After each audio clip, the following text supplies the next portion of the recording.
Olá pessoal, nós estamos aqui hoje com o Badcast, o podcast do badminton, e hoje nós vamos para o nosso episódio 02. Nós vamos começar agora a nossa jornada de trazer os convidados para falarem de badminton com a gente aqui. Hoje nosso tema especificamente é o alto rendimento no badminton. Vamos falar um pouquinho disso hoje, certo?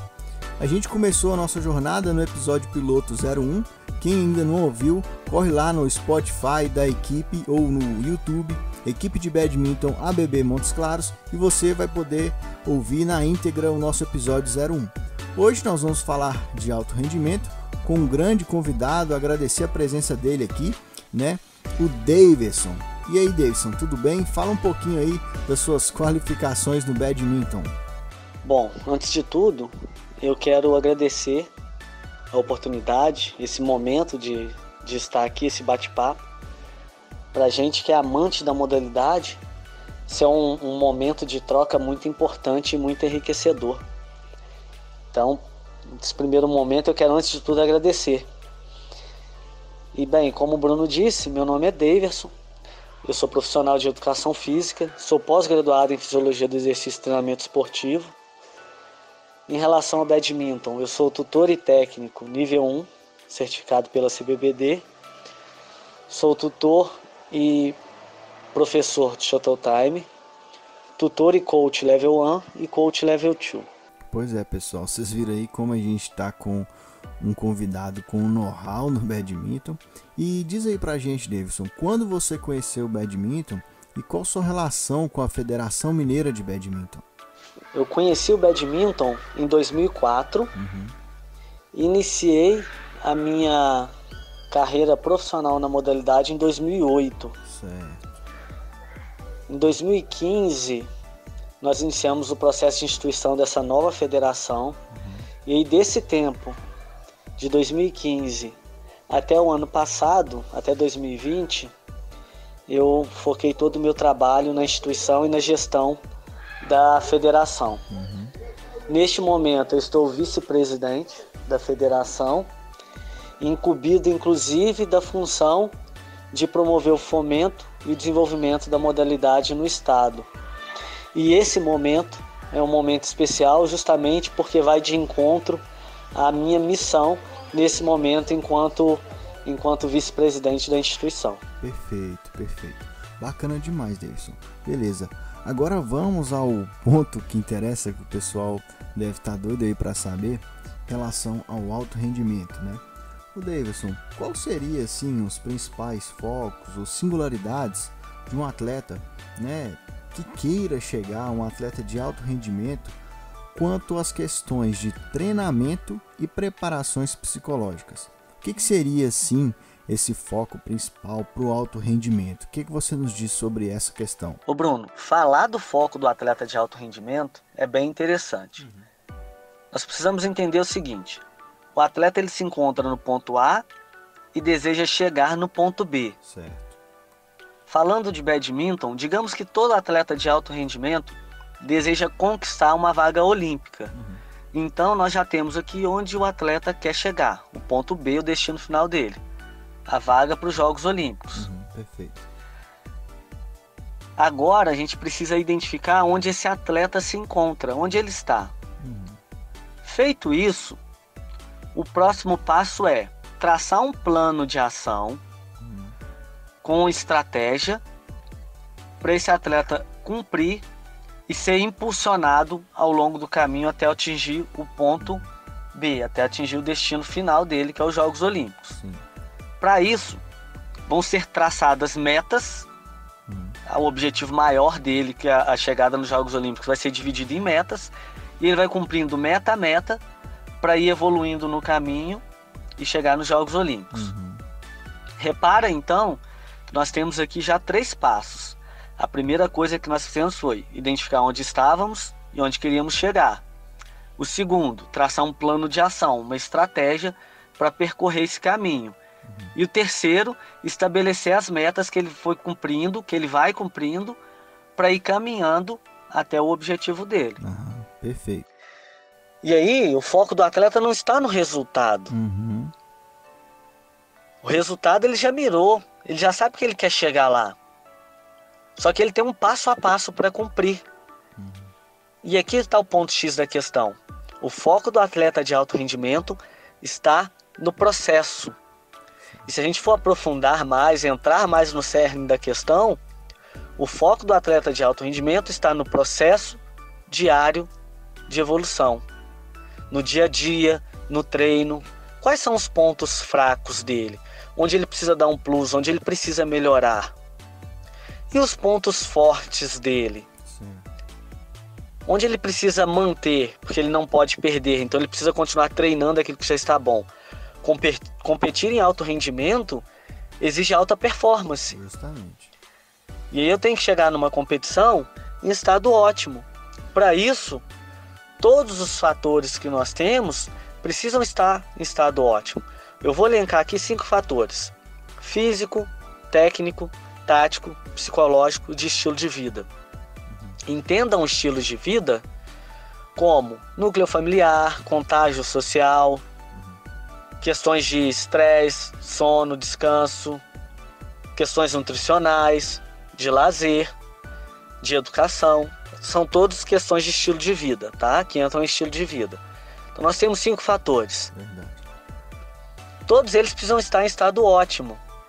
E aí a competição pode até me ajudar a identificar o que precisa ser melhorado. Mas é o dia a dia, é o treino que vai me permitir fazer uma evolução. Por exemplo, um atleta que tem dificuldade em jogar sob pressão, psicologicamente, ele fica desequilibrado quando está atrás do placar. Sim. Isso vai ser melhorado, a competição pode ajudar. Mas o dia a dia de treino dele é que vai fazer com que isso melhore. E aí vem até a responsabilidade do treinador de, após identificar, conseguir atingir esses pontos, né? Com o treinamento, com a preparação. Com certeza. Mas tudo é treinável, todos esses aspectos são treináveis. Então, às vezes a gente pensa, eu preciso focar no treinamento técnico, no treinamento tático, tem que dar bem fisicamente. Só que psicologicamente, o atleta precisa se comportar em quadra. E isso é treinável, é no dia a dia, no treinamento. O estilo de vida do atleta vai refletir no resultado do jogo dele.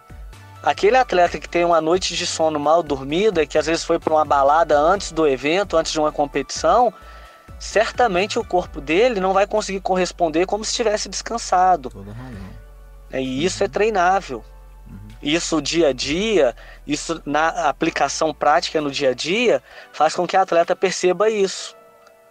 E aí ele vai querer estar descansado para a competição, para ele ter um bom resultado.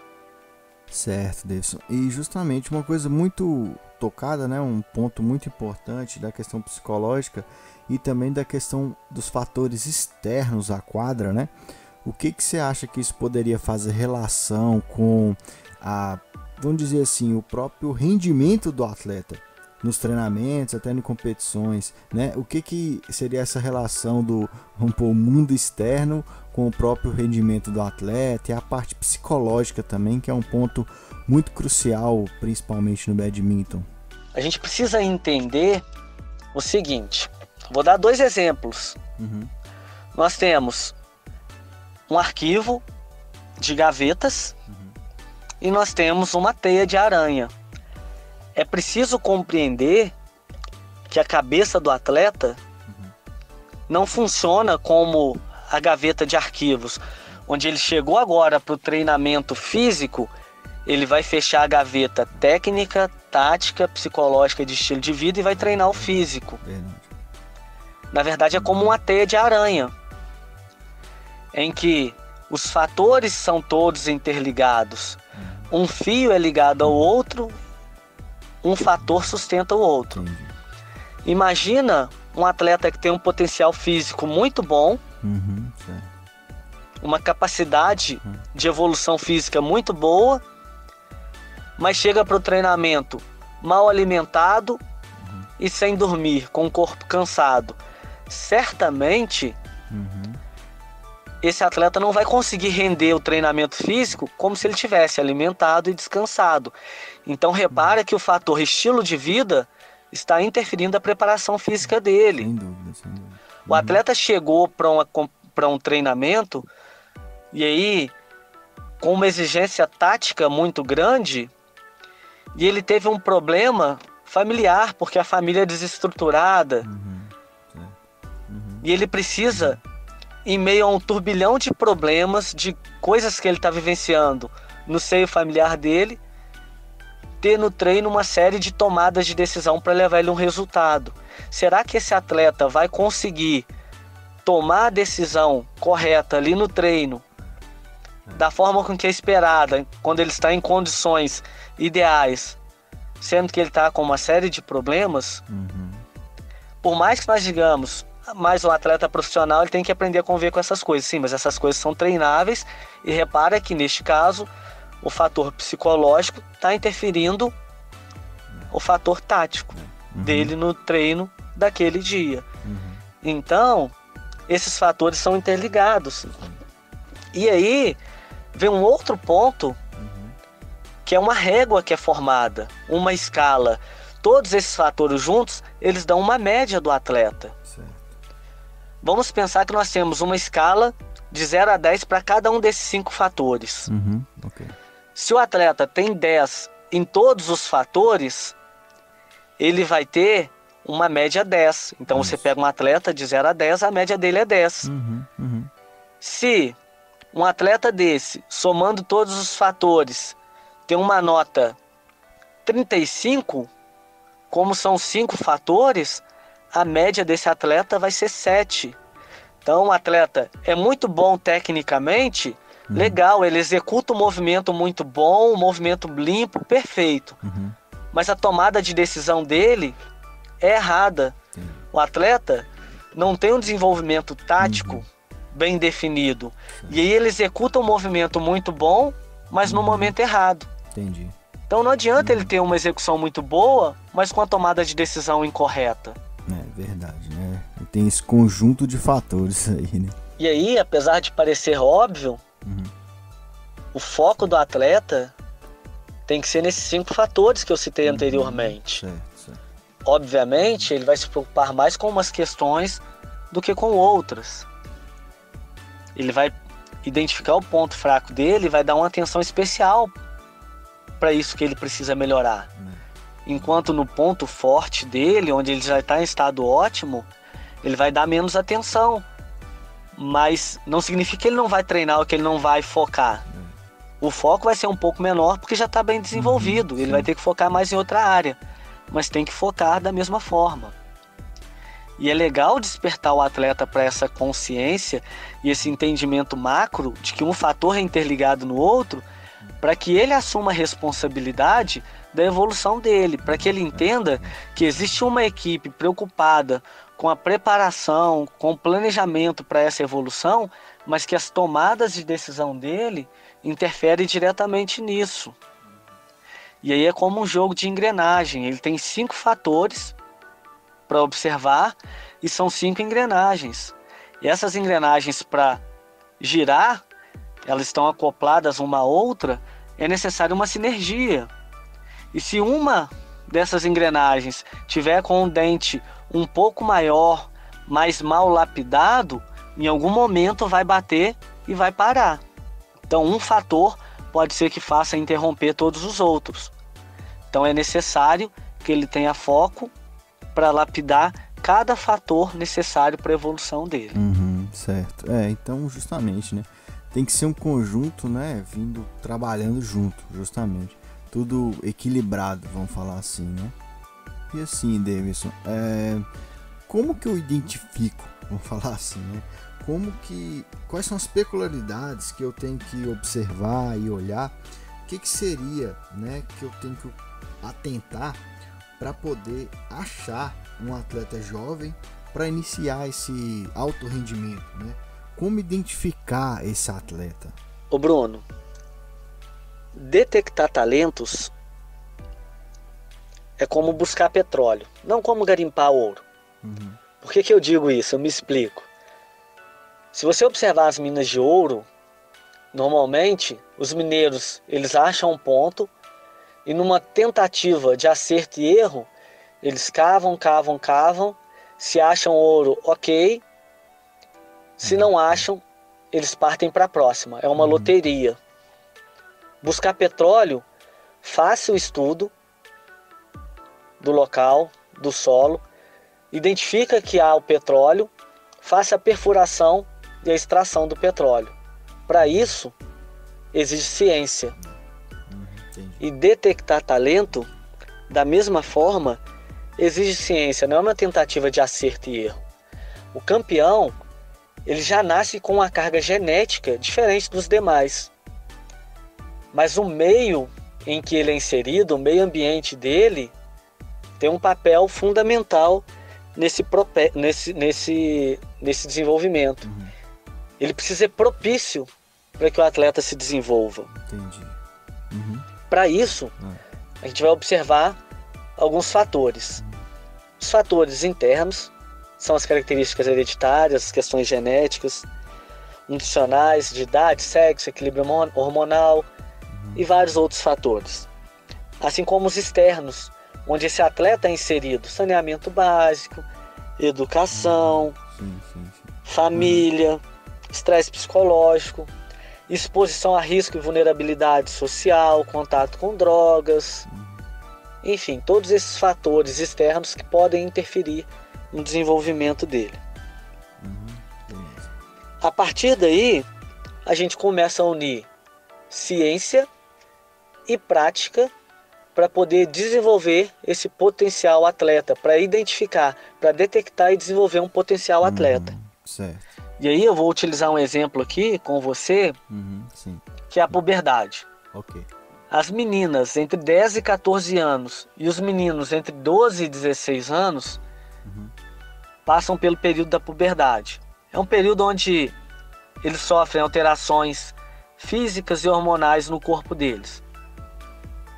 Numa competição de simples masculino sub-13, então, o menino que ficou em primeiro lugar tem 12 anos e 2 meses.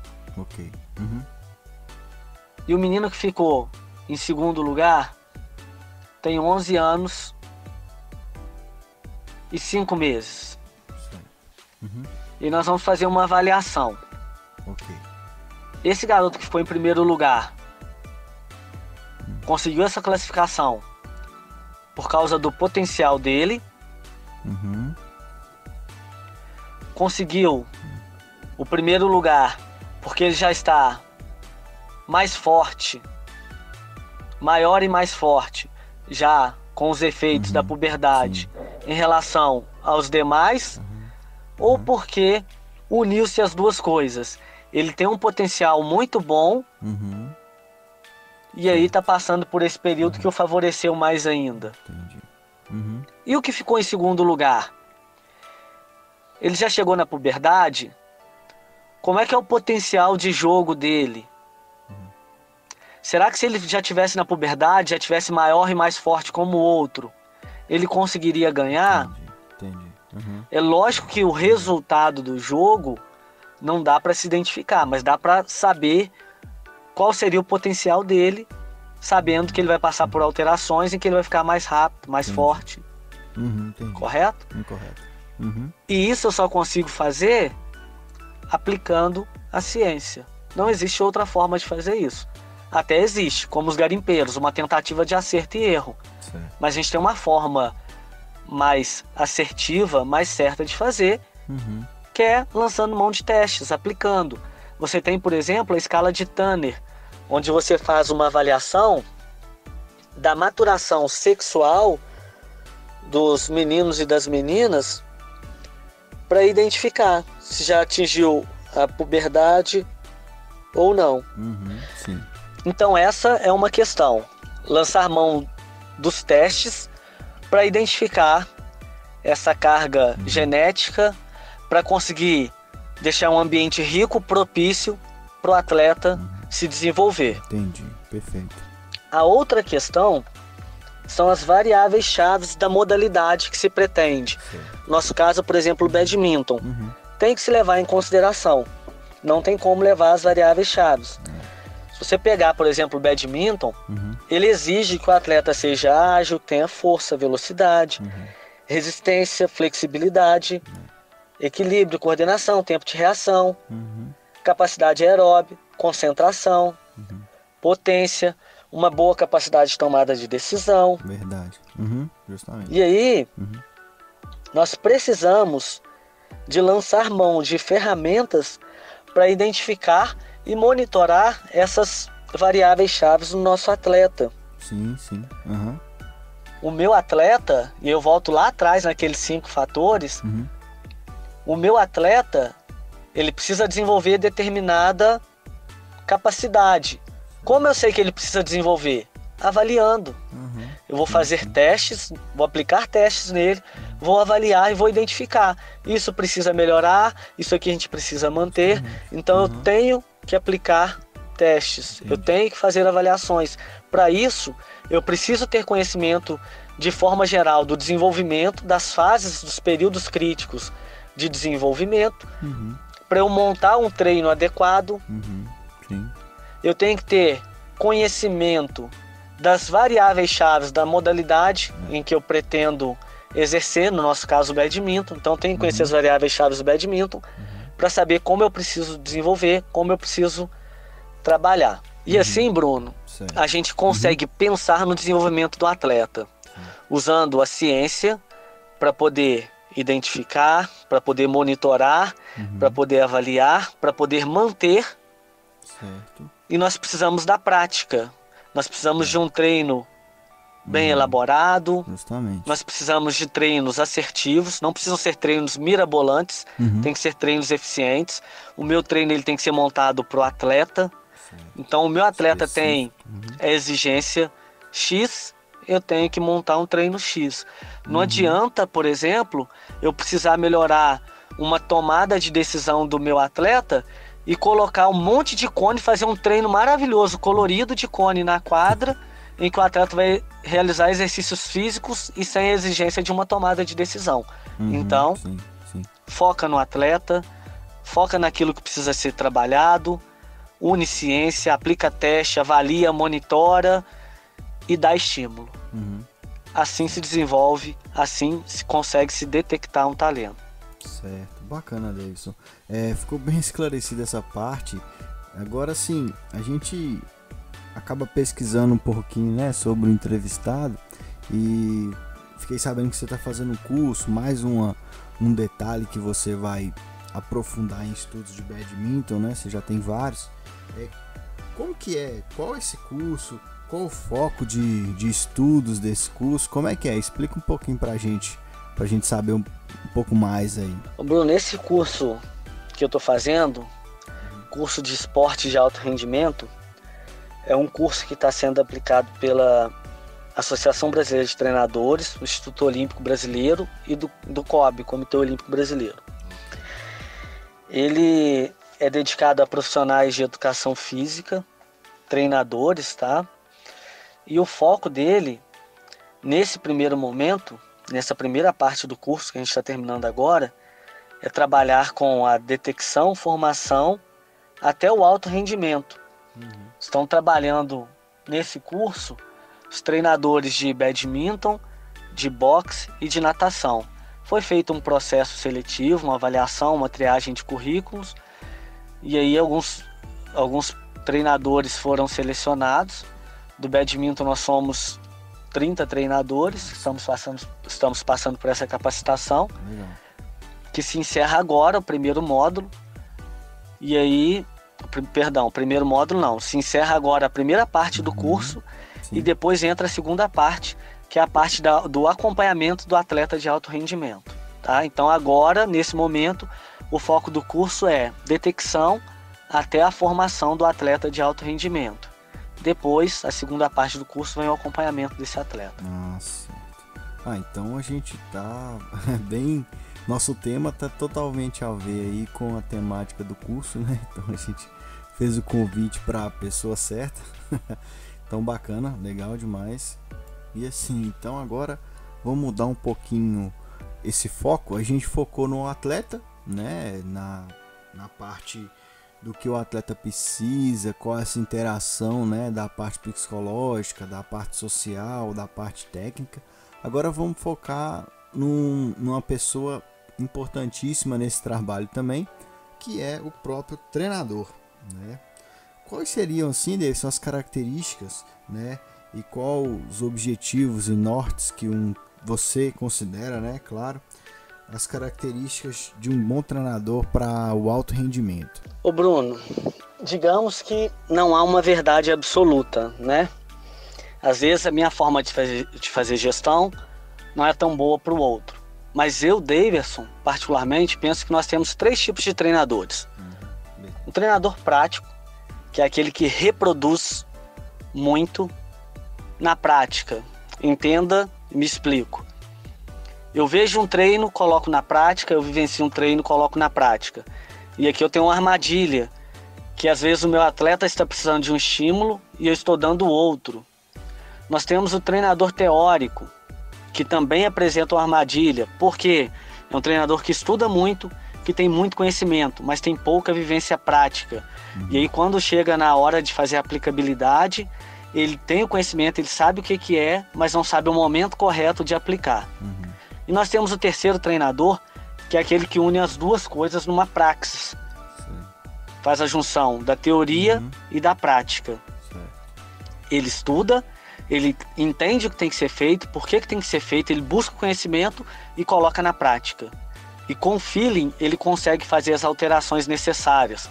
O atleta não conseguiu absorver a informação da forma que eu queria, então eu preciso mudar uma estratégia. Eu sei que ele precisa absorver e percebi que não conseguiu. Então aquele conhecimento precisa ser aplicado de uma outra maneira para que o atleta consiga entender. Então eu preciso buscar o conhecimento e colocar na prática. Vou te dar alguns exemplos aqui. Além das variáveis chaves, o badminton possui algumas características.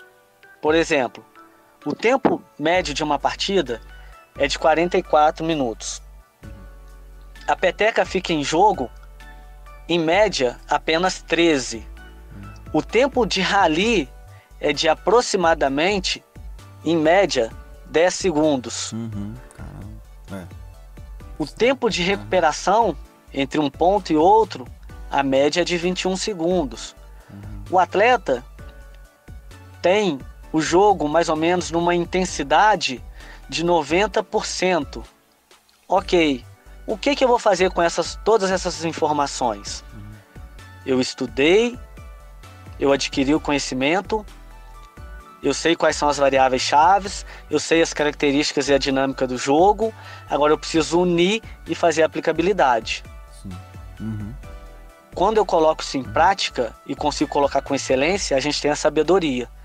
Então, para mim, o primeiro ponto é você ter o conhecimento, acesso à informação, são conhecimento e sabedoria, na verdade, o primeiro ponto. Você tem acesso à informação através de vídeos, através de livro, através de curso, e você consegue fazer a aplicabilidade dela de forma excelente. Você consegue ter o feeling para dar um estímulo certo, na quantidade certa, na intensidade certa. Para mim, esse é o primeiro ponto. Você conseguir unir o conhecimento à prática de forma sábia, conseguir fazer a aplicabilidade disso. Perfeito. O segundo ponto, e essa ordem não está em ordem de importância, tá? Mas o segundo ponto, aproveitando que eu já estou falando do conhecimento e da sabedoria, é a comunicação. A máxima de que eu sou responsável pelo que eu falo e você é responsável pelo que entende, na verdade ela não serve para ninguém, mas em especial para um treinador, porque ele é responsável pelo que ele fala e ele também é responsável pelo que o atleta entende. Então ele precisa esgotar todas as formas de comunicação que ele tiver para que o atleta consiga receber, entender a mensagem dele sem ruídos. Ele precisa passar uma mensagem clara para o atleta. Para isso ele vai utilizar a fala, ele vai demonstrar através de demonstração prática, ele vai colocar um vídeo, né? Enfim, ele precisa esgotar as possibilidades de comunicação para fazer com que o atleta entenda a mensagem que ele quer transmitir. Um outro ponto que também não pode ser deixado de lado é o foco. E aqui, o primeiro foco que o treinador tem que ter deve ser o atleta. Ele é mediador. Tudo que ele faz é em prol do atleta. Não adianta, como eu falei anteriormente também, ele fazer um treino mirabolante que o atleta não consiga assimilar nada. Justamente. Às vezes tem um monte de gente assistindo, faça aquele treino com um monte de cones, um monte de circuito, e aí a absorção do atleta foi mínima. Então não teve efetividade. Então o foco dele tem que ser o atleta. Para isso, ele tem que ser paciente, ele tem que pensar em longo prazo, tem que respeitar os períodos de desenvolvimento. Como eu falei lá atrás, a gente tem um marco que é a puberdade. Quais são os pontos críticos de trabalho antes da puberdade, no período da puberdade e depois? Tem que se ter esse cuidado para não queimar etapas. Você tem uma média, demora-se para se formar um atleta entre 8 a 12 anos, ou seja, a média de formação do atleta é de 10 anos. Então não adianta eu queimar a etapa, porque eu vou fazer com que esse atleta ele não queira mais saber do badminton daqui a 3, 4 anos. Então tem que ser paciente e trabalhar em longo prazo. Perfeito. Tenho que pensar que eu preciso de 10 anos para formar um atleta. Então é trabalho passo a passo. No Brasil, para você ter uma ideia, Bruno, nós queimamos essa etapa de formação em 3 anos. Nossa.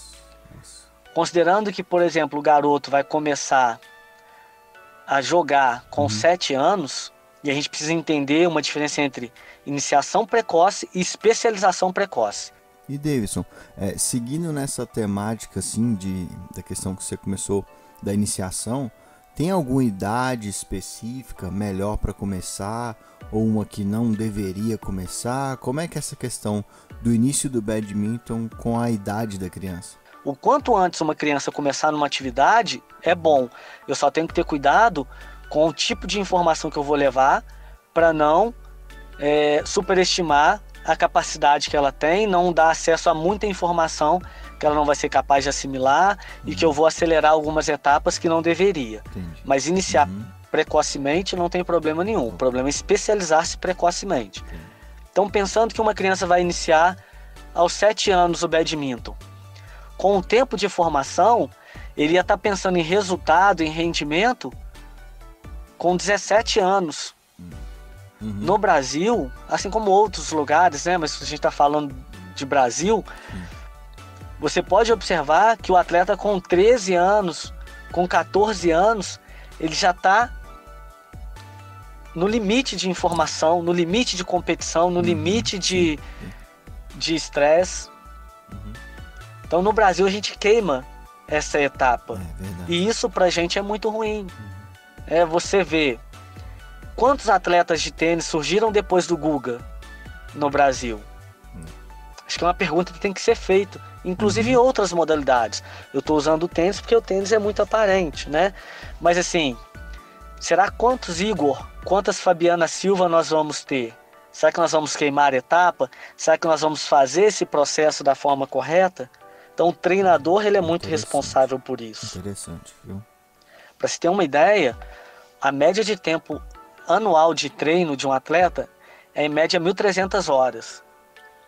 No judô, tem-se uma metodologia, usando o judô como exemplo, em que o atleta deveria treinar, o atleta iniciante, 10%, no seu primeiro ano de treino, o atleta deveria treinar 10% do que um atleta profissional treina.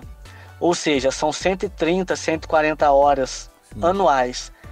Se você pegar isso para um atleta iniciante, vão dar aí 2 horas semanais aproximadamente, ou seja, 2 dias na semana com treino de 1 hora, ou um dia com treino de 2 horas, né? E o que acontece no Brasil?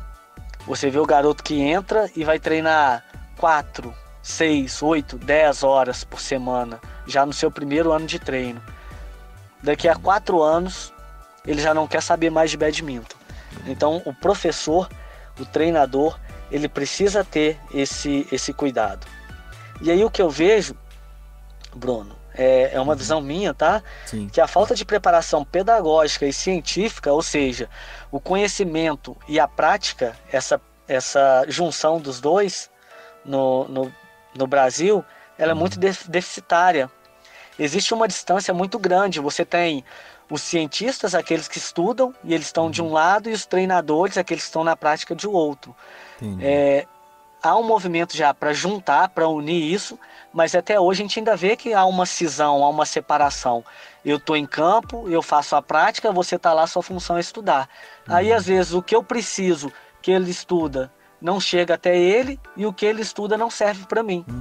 Então, acho que a gente precisa repensar isso, sabe, na formação dos nossos treinadores. É verdade. Sem dúvida, sem dúvida. Uma coisa que parece óbvia também, né? Sim. Mas o óbvio não existe, tem que ser dito. O treinador, ele tem que ser responsável. Para se ter uma ideia, o esporte, ele se manifesta em 4 aspectos, digamos assim. Formação básica, que é onde a pessoa tem contato com a modalidade, vai se adaptar, vai iniciar. Você tem a especialização, que é onde vai se especializar mesmo na modalidade, né? Os conhecimentos mais a fundo. Depois vem a performance, que é onde ele vai competir no rendimento, no alto rendimento. Certo. E você tem a manutenção. Certo. Isso não é um ciclo e não precisa ser cumprido em ordem. Você tem aquele garoto, por exemplo, quando a gente está falando o tempo inteiro de ciência, que você já identificou que ele não tem potencial para ser um campeão olímpico. Nem para ser um campeão nacional. Mas ele gosta do badminton. Então ele pode iniciar o badminton, pode até se especializar, mas ele não vai passar pela performance. Ele vai direto para a manutenção. Ele vai utilizar o badminton como exercício, atividade física, para qualidade de vida. Vai competir nas competições estaduais, onde ele é motivado a adquirir, a obter certo resultado, mas vai ter a estágio social dele.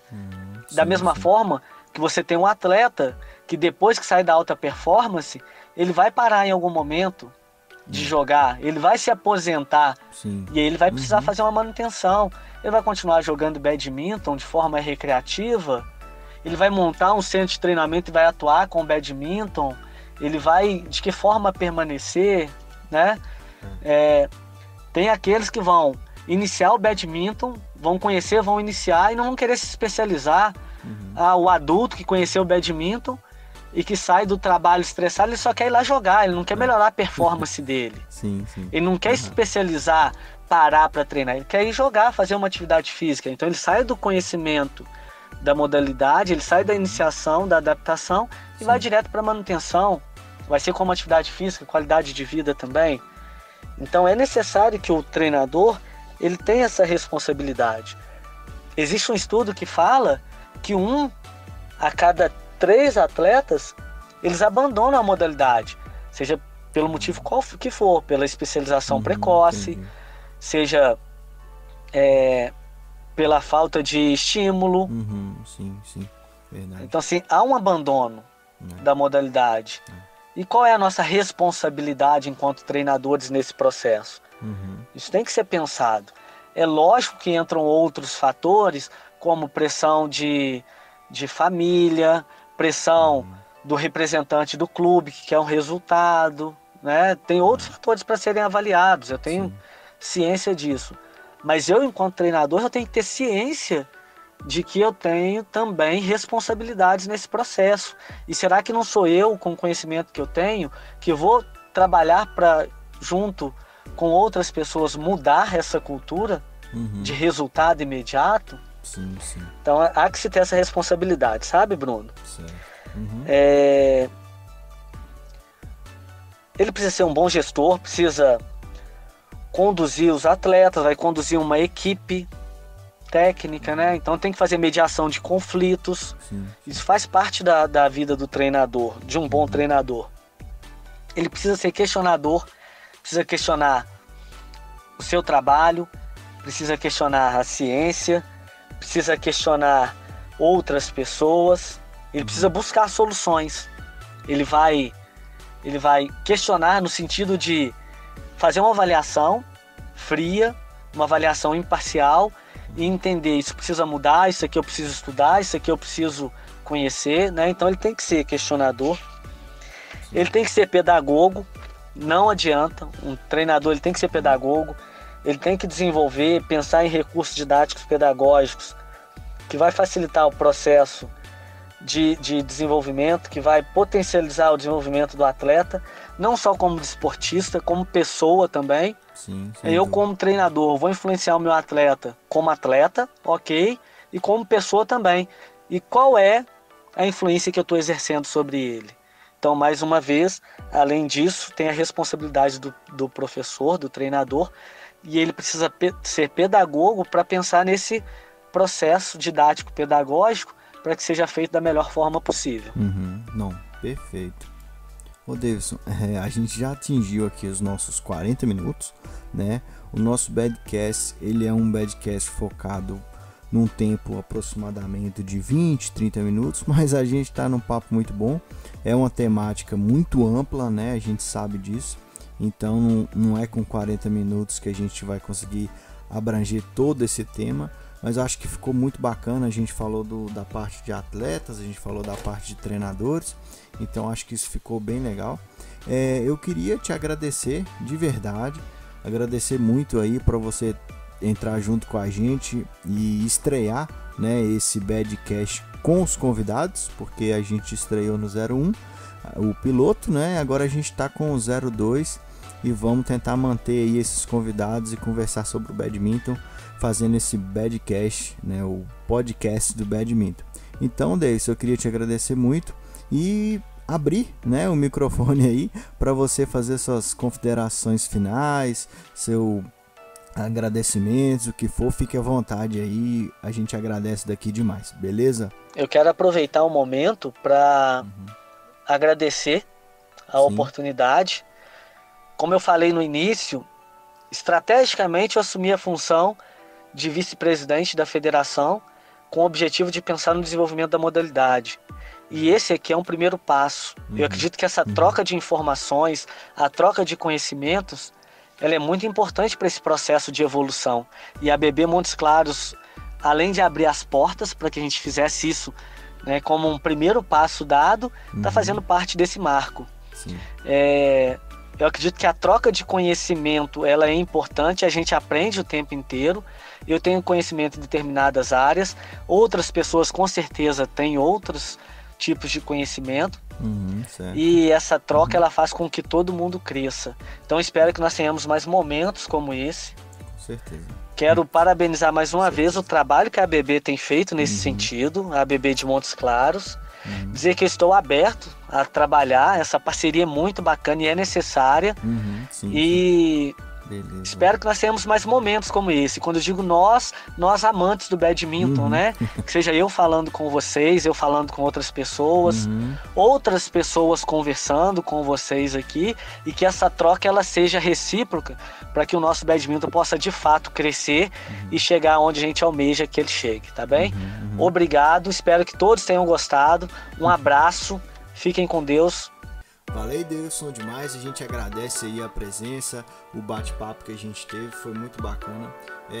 Como eu falei anteriormente, o nosso Badcast está aí justamente para isso que você comentou, divulgar o esporte, né? Fazer com que a gente tenha umas discussões aqui sobre várias temáticas e fazer com que a gente tenha aproveitar das redes sociais, aproveitar até desse momento, né, de pandemia, a gente aproveitar esse momento para poder falar um pouco mais, ter conteúdos de badminton nas redes sociais.